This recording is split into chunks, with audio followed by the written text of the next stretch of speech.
Mesdames, Messieurs, chers membres, nous espérons que vous avez bien fêté le réveillon et que vous êtes prêts à affronter une année de prévoyance qui s'annonce pleine de défis. Après avoir retrouvé un semblant de normalité à l'automne dernier, le virus marque à nouveau notre vie professionnelle et privée. Nous sommes cependant persuadés que vous arriverez à faire face à cette réalité, comme vous l'avez déjà fait. Nous vous souhaitons donc, en ce début d'année, un franc succès, de la patience et de la persévérance et surtout une très bonne santé. Diese Beharrlichkeit, geschätzte Mitglieder, ist auch in der Vorsorgepolitik zwingend notwendig. AHV und BVG stehen aktuell im politischen Fokus. In der AHV werden wir voraussichtlich im Herbst über die Vorlage, die unter anderem ein dringend notwendiges einheitliches Rentenalter für Mann und Frau von 65 Jahren vorschlägt, abstimmen. Die Beratungen der Vorlage BVG 21 werden im kommenden Frühjahr im Ständerat fortgesetzt. Es ist zu hoffen, dass sich auch der Zweitrat den Grundsatzüberlegungen des Nationalrates anschließt. Der von diesem mit 126 zu 66 Stimmen beschlossene Reformvorschlag berücksichtigt nämlich zwei zentrale Elemente, die im Modell des Bundesrats keine Beachtung fanden. Er kostet dank gezielter Kompensation weniger, bedeutet aber dennoch bessere Rentenleistungen für Frauen, Teilzeitarbeitende und Tieflohnempfänger. Alles in allem bedeutet dieser Vorschlag eine Stärkung der zweiten Säule ohne unnötige Kosten und einen finanzierbaren, gezielten sowie generationengerechten Ausbau der Rentenleistungen für sozial schwächer gestellte Versicherte. Es liegt ein ausgewogener Vorschlag vor. Outre la réforme de la LPP, d'autres thèmes concernant la gestion de la fortune sont à l'agenda en 2022. La ZIP souligne régulièrement que l'on ne saurait sous-estimer l'importance du troisième contributeur, à savoir les revenus de la fortune.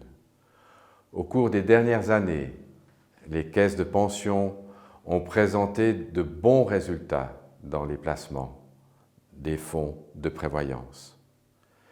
Les reproches à l'emporte-pièce, régulièrement formulés par le secteur financier, selon lequel les responsables des caisses de pension manqueraient de professionnalisme en matière de gestion, sont absolument faux et ne mènent à rien. Le législateur et les autorités de surveillance devaient faire preuve de retenue quant à la réglementation de la gestion des placements.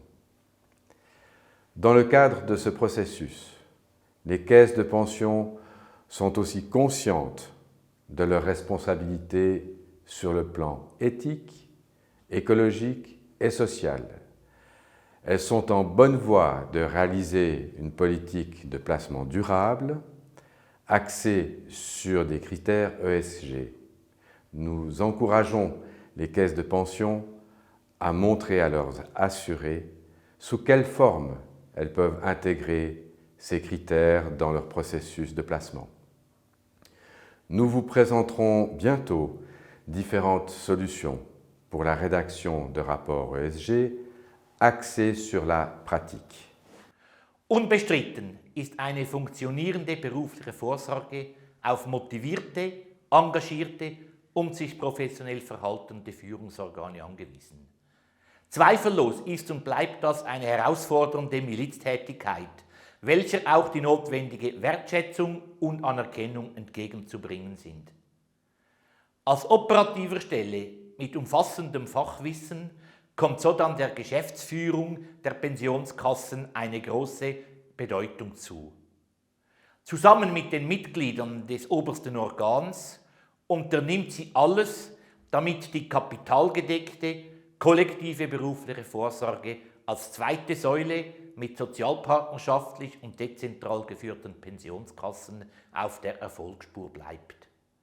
Dafür gebührt Ihnen allen unser Dank. Mesdames et Messieurs, chers et chers collègues, 2022 promet d'être une année à la fois intéressante et stimulante en matière de prévoyance professionnelle. Les caisses de pension vont être confrontées à de multiples défis. Citons notamment l'évolution de la situation sur le plan démographique et actuariel, ainsi que l'influence de la politique et du public sur la gestion de la fortune. C'est à juste titre que les assurés se posent la question de la sécurité de leur rente. Généralement, ils veulent savoir quel sera leur revenu global à la retraite. La façon dont cette rente est répartie entre les différents piliers ne leur importe guère. Toutefois, il est de notre devoir en tant qu'association professionnelle de souligner les atouts de la prévoyance professionnelle et de thématiser l'impact négatif de la redistribution pour les assurés. Geschätzte Kolleginnen und Kollegen, die Arbeit geht Ihnen und uns 2022 nicht aus. Wir sind alle zusammen stark gefordert. Selbstverständlich informieren wir Sie umfassend über alles, was sich im Umfeld der beruflichen Vorsorge abspielt. Wir freuen uns auch auf die Gespräche und Diskussionen mit Ihnen, zum Beispiel an den Mittagsveranstaltungen ASIP vor Ort. In diesem Sinn wünscht Ihnen das gesamte ASIP-Team ein glückliches, gesundes und erfolgreiches Vorsorgejahr 2022.